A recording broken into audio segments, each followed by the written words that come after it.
sa akin. Kaya, handa mo yung kanyang...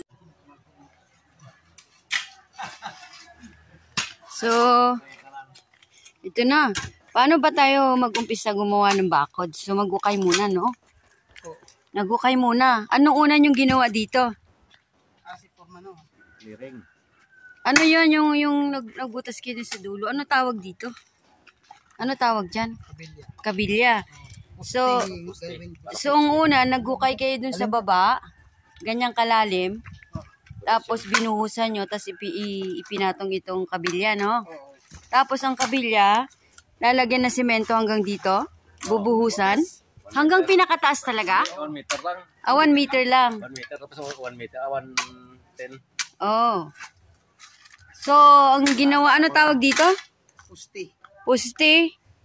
Kabilya ginawang poste. Oo. So, ilan yan?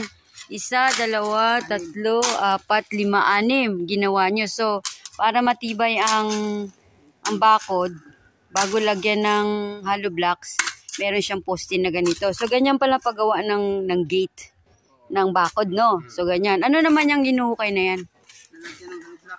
Ay, dito ilalagay yung hollow blocks. So, ilang patong ng hollow blocks ang kailangan natin? 5. So, 5 patong ng hollow blocks. Oh, half lang na siya. Oh, ito yung hollow blocks. So, naka-ready na. Yan. So, gano'n naman kalalim yan? 1 meter din ito. Hindi. Ang 2 kalo block ang baon. 40, no? Oh.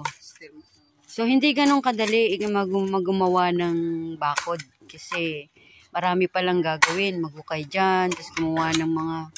So, kailangan ready ka na na magpainit. Kasi, mula umaga hanggang hapon ng gawaan. Yan.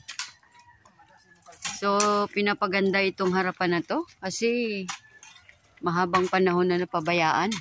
Kaya, ngayon may panahon. Kaya, medyo nabigyan ng yun na nga, panahon. Sige, banat.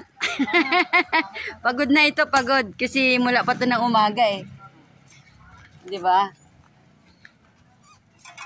So, ang susunod na mangyayari nito, pagkatapos ng bakod, yung harapan naman ng bahay ang aayusin dyan. Ayan, kasi gagawin niyang pulido na may simento dyan, yung landscape, para pag umulan walang putik. Kasi lupa pa yan dyan eh. So, isa ngayon, ito lang muna yung simpleng bahay ni Jan Siklag. Paunti-unti lang yung gawa natin kasi mahirap lang tayo eh. Pag yumaman tayo dito, siguro mabilis na lang yung lahat. So, ganyan na muna. So, meron ditong mangga na malaki.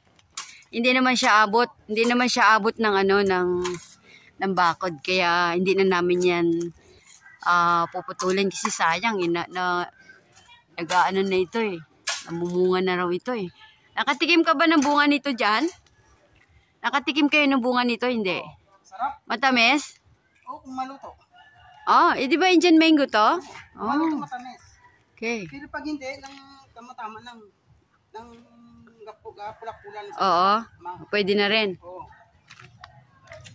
Right. So, pag lumabas dito, pag gusto mo sumakay na sasakyan papuntang bayan, pupunta ka doon, sa dulo doon. Andun yung daanan ng mga sasakyan. So, yung mga kapitbahay namin dito, mayayaman, malalaki yung bahay, oh. O, diba? So, yan, mayayaman sila. Meron pa silang sasakyan na, ayan, oh, malalaki. So, wala kaming ganito. Ang amin lang pag-aari, bahay lang, tsaka bakod. Yan lang meron kami. Okay, yan na muna sa ngayon yung ating may papakita dito. Let's see what's the update next. Okay, so thank you so much for watching.